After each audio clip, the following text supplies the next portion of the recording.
You know, a lot of us think we know the Bible's greatest hits, right? The story of Elijah, John the Baptist, Jesus. We've heard them 1,000 times. But what if the versions we know are missing a key piece of the puzzle? Today, we're going to dig into the hidden context that can completely change how you see these timeless tales. So let's just start with that question. What if the story of a coin, a prophet out in the desert, a devastating famine, and a desperate healing, what if they're all hiding this incredible layer of meaning, just waiting for us to find it? Well, that's exactly what we're going to do right now. We are going to unlock the surprising and honestly mind-blowing context behind 4 of these ancient tales and reveal the powerful messages that have been hiding in plain sight for centuries.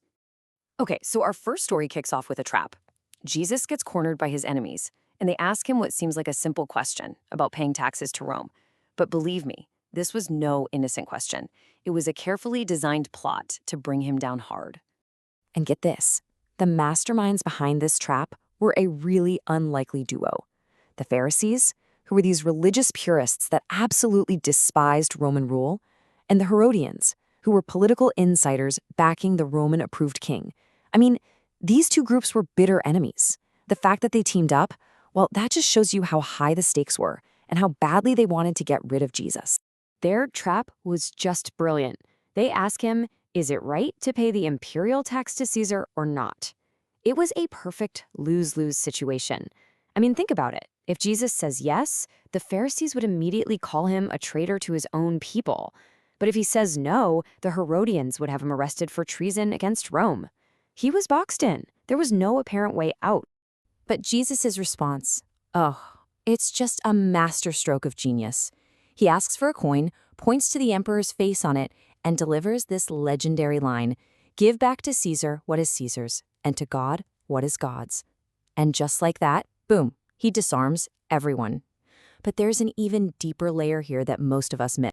So what is that deeper meaning? Well, Jesus' reference to Caesar's image on the coin, that's the key. He's making a really powerful point. This coin belongs to Caesar because it has his image stamped on it. Fair enough. But then he takes it one giant step further. We, as human beings, are made in God's image. So when Jesus says, give back to God what is God's, he's really saying our very lives, our ultimate loyalty, belongs to God. Now, let's shift gears and look at another story with a hidden message. But this time, the message isn't in a single sentence. It's in a man's entire life. We're talking, of course, about John the Baptist, a prophet whose very existence was a sermon. See, in the ancient world, prophets didn't just deliver messages from God, they often became the message. You had Isaiah, who walked around naked for 3 years to prophesy an upcoming exile, or Ezekiel, who built a little model of Jerusalem and staged a mock siege. They were called living parables, and John the Baptist was maybe the ultimate example. Every single thing about John's life was a carefully crafted symbol. He lived out in the desolate wilderness, a total rejection of corrupt society. His clothes were made of rough camel hair. His diet was locusts and wild honey, a living testament to self-denial.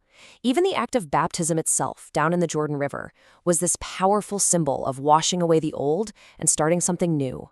John didn't just stand up and preach a message of repentance, he was the message. His life was this living, breathing sermon that called people to turn away from their old lives and fully embrace a new way. Okay, our next story takes us to a time of really deep spiritual darkness in Israel's history, during the time of the prophet Elijah. It starts with a devastating famine, but this was no ordinary drought. This was an act of war, a showdown between two gods. Now, to understand this divine showdown, you have to meet the main antagonist, a god named Baal. Promoted by the wicked King Ahab and Queen Jezebel, Baal was the god of rain, storms, and fertility. In an agricultural world where a good harvest meant the difference between life and death, Baal was a very, very big deal. So when the prophet Elijah just appears on the scene and delivers this thunderous message from God, it is a direct challenge to Baal's authority. He's not just predicting a drought. He's declaring that the God of Israel is in control of the skies and is about to turn off the rain. This sets the stage for an epic showdown between Yahweh and Baal. The famine wasn't just some random natural disaster, it was a slow-motion battle of the gods. And with every single passing day of scorching sun and cracked earth, Baal's total powerlessness was put on public display for everyone to see. The famine was a divine masterstroke. It completely shattered the foundations of Baal worship. It exposed Baal as a fraud, it undermined the monarchy that was propping him up, and it forced the people to finally ask the ultimate question: who is the one true God? The stage was now set for that final, dramatic showdown on Mount Carmel. Our final story is, well, it's just this incredibly powerful and moving account of a woman's desperate faith. It's a story about years of suffering, a huge risk, and a miraculous healing that reveals a profound truth about the very nature of God's power. 12 years. For 12 long years, this woman had been suffering from a condition that caused constant bleeding. I mean, can you imagine? She had spent all her money on doctors and nothing worked. In fact, she only got worse. She was at the absolute end of her rope, just desperate for a miracle.